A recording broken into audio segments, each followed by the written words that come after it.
नमस्कार दोस्तों, आपका स्वागत है GS career point YouTube channel में। इससे पहले के वीडियो में हमने देखा था कि बंगाल पर मुगल शासक फर्रुख शेर मुर्शिद कुली खां को सूबेदार यानी नवाब नियुक्त करता है। इसके साथ ही वह अंग्रेजों को 3000 रुपये वार्षिक में मुक्त व्यापार बंगाल के अंदर भी प्रदान करता है। मुर्शिद कुली खां राजधानी ढाका से मुर्शिदाबाद स्थानांतरित करता है।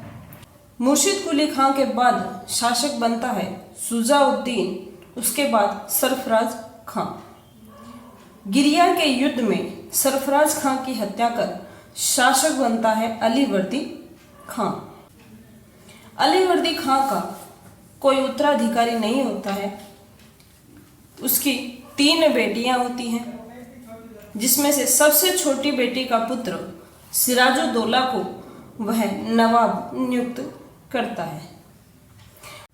सिराजुद्दौला जब फोर्ट विलियम पर आक्रमण करता है तब गवर्नर होता है ड्रैक और सेनापति होता है मिंचन। गवर्नर है ड्रैक और सेनापति है मिंचन।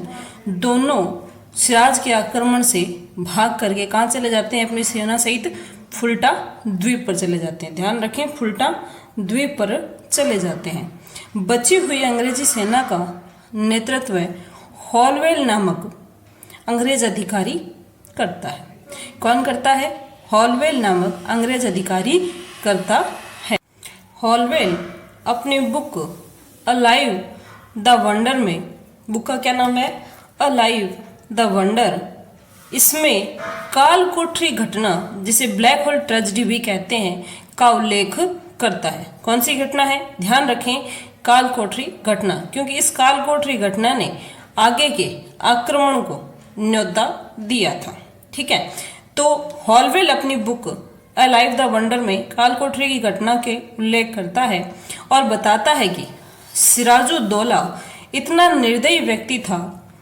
जब 20 जून 1756 को फोर्ट विलियम पर अधिकार कर लेता है, तब वह हॉलवेल सहित 146 अंग्रेजों को गिरफ्तार करता है। ठीक है, कितने हैं? 146, 146 हॉलवेल सहित, जिनमें महिलाएं और बच्चे भी शामिल हैं। इन्हें 18 फीट लंबे और 14 फीट 10 इंच चौड़े एक काल कोठरी में बंद कर दिया जाता है। इस काल कोठरी को 23 जून 1756 की सुबह खोला जाता है, जिसके कारण 123 अंग्रेज मारे जाते हैं। 123 मारे जाते हैं और 23 हॉलवेल सहित क्या बचते हैं? जीवित बचते हैं। हॉलवेल इस घटना को बहुत ही बढ़ा चढ़ा करके बताता है, जो आगे के युद्ध का कारण भी बनते हैं। इस घटना का उल्लेख सिर्फ हॉलवेल द्वारा किया जाता है, उसके समकालीन अन्य किसी इतिहासकार द्वारा नहीं। उस समय एक मुस्लिम इतिहासकार हुए हैं गुलाम हुसैन, जिनकी पुस्तक है सियारुल मुतखैरिन। क्या नाम है पुस्तक का? सियारुल मुतखैरिन। इस पुस्तक में इस घटना का कोई उल्लेख नहीं मिलता है। इस घटना का कोई उल्लेख नहीं मिलता है, इसलिए इस घटना की सत्यता पर हमेशा क्या रहता है? संदेह बना रहता है। ठीक है, अब घटना चाहे सच्ची हो या झूठी हो, इस घटना के कारण अंग्रेजों ने क्या किया? आक्रामक युद्ध किया। सिराजुद्दौला ने कलकत्ता विजिट कर नाम क्या कर दिया? अली नगर कर दिया। किसका? कलकत्ता का नाम अली नगर कर दिया। काल कोठरी घटना की जानकारी जैसे ही मद्रास प्रेसिडेंसी को लगती है, वहां से एडमिरल वाटसन के नेतृत्व में नौसेना और क्लाइव के नेतृत्व में पैदल सेना, ध्यान रखें, एडमिरल वाटसन के नेतृत्व में नौसेना और क्लाइव के नेतृत्व में पैदल सेना कलकत्ता की ओर रवाना हो जाती है और कलकत्ता पर क्या करती है? आक्रमण करती है।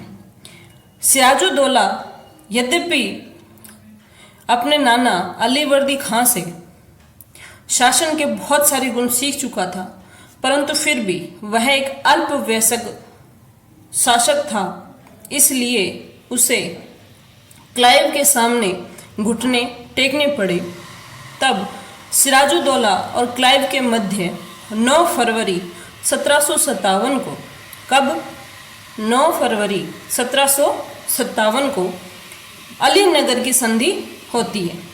अलीनगर कलकत्ता, अलीनगर की संधि होती है। इस संधि में कई शर्तें हैं, जिनमें प्रमुख है कि कलकत्ता की किलेबंदी का अधिकार अंग्रेजों को दिया जाएगा। मुद्दा यहीं से शुरू हुआ था। अलीवर्दी खान ने भी क्या किया था, किलेबंदी पर पाबंदी लगाई थी, विरोध किया था। सिराजुद्दौला ने भी पाबंदी लगाई थी, विरोध किया था। तब इन्होंने क्या कह दिया कि हमें तो इसका अधिकार मिलना चाहिए और हम जैसे मर्जी हैं वैसे किलेबंदी करेंगे। इसके अलावा 3 लाख रुपए की क्षतिपूर्ति, हमारा जो नुकसान हुआ है उसकी भरपाई करो। इसके अलावा सिक्के डालने की फैक्ट्री की अनुमति दो। सिराज द्वारा छीनी हुई वस्तुएं भी क्या करो, वापस की जाए। इसके बाद क्लाइव ने मार्च 1757 को फ्रांसीसियों की बस्ती चंद्रनगर पर भी अपना अधिकार कर लिया। किस पर अधिकार कर लिया? चंद्रनगर पर अपना अधिकार कर लिया, क्योंकि 1756 से अंग्रेजों और फ्रांस के मध्य सप्तवर्षीय युद्ध भी प्रारंभ हो गया था। हालांकि सिराजुद्दौला और क्लाइव के मध्य अलीनगर की संधि हो गई थी, परंतु फिर भी क्लाइव एक ऐसे व्यक्ति को गद्दी पर बिठाना चाहता था जो उसके कहे अनुसार यानी कठपुतली शासक बने, और इसी के लिए उसने अपने प्रयास शुरू कर दिए थे। वह अमीरचंद जो एक व्यापारी था उससे मिला और उसे कहा कि आप क्या करो, मीर जाफर के साथ मेरी मीटिंग फिक्स करो। अब मीर जाफर के साथ क्लाइव क्यों मिलना चाहता था? क्योंकि सिराज को नापसंद करने वालों में मीर जाफर भी एक प्रमुख था। मीर जाफर सिराजुद्दौला का सेनापति था। इसके अलावा राय दुर्लभ, खादिम खां, अमीरचंद, जगत सेठ और माणिकचंद आदि भी क्या थे, सिराज को नापसंद करते थे और वो सब सिराज को गद्दी से उतारना चाहते थे। क्लाइव और मीर जाफर के मध्य एक गुप्त समझौता या एक संधि हुई, जिसमें तय किया गया कि अंग्रेजों द्वारा जब बंगाल पर अधिकार कर लिया जाएगा तो मीर जाफर को बंगाल का नवाब नियुक्त किया जाएगा। इसके अलावा कलकत्ता पर अंग्रेजों का नियंत्रण होगा। 24 परगना की जमींदारी अंग्रेजों को दी जाएगी। दुर्ग निर्माण का अधिकार अंग्रेजों को दिया जाएगा। अब मीर जाफर जो वैसे ही लालची लोलुप व्यक्ति था, उसने ये देखा कि बंगाल का नवाब बनना है, ठीक है, तो बाकी सारी शर्तें भी मंजूर है, मुझे तो क्या करो, सिर्फ बंगाल का नवाब बना दो।